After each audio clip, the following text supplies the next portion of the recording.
মুখৰ ৰুমটো চিলিং লগাই হৈ গ'ল আৰু কেনেকুৱা লাগিছে ক'ব।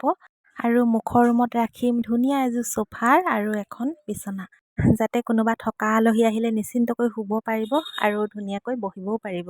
আৰু বাহিৰৰ কামখিনি কিমান দূৰ আগবাঢ়িল দেখাম বাৰু।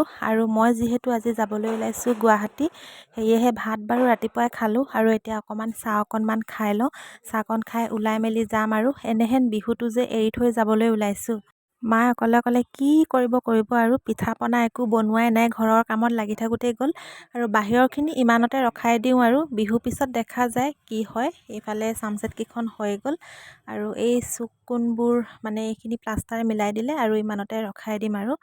আশীৰ্বাদ কৰিব, যিটো মনৰ আশা লৈ ইমান দূৰ ওলাইছোঁ, হেঁপাহৰ ৰঙালী বিহুটো এৰি থৈও যাবলৈ ওলাইছোঁ, যাতে মই সফল হৈ ঘূৰি আহোঁ। অৱশ্যে মোৰ স্বাস্থ্যটো দেখুৱাবলৈ গৈ আছোঁ।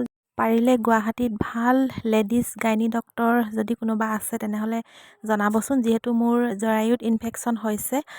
ডিব্ৰুগড়ত মই বেয়া বুলি ক'ব যোৱা নাই, কিন্তু ডিব্ৰুগড়ত মেডিচিন খাই যিহেতু ভাল হোৱা নাই, সেয়েহে ভাবিছোঁ যাতে বেমাৰটো বাঢ়ি গৈ নাথাকে, এটা বেয়া ৰূপ নলয়। সেইটো কাৰণে গুৱাহাটী বেলেগ এটা কামতো ওলাইছোঁ, পাৰ্চনেল কাম, লগতে দেখুৱাইও আহিম, দুইটা কাম হ'ব।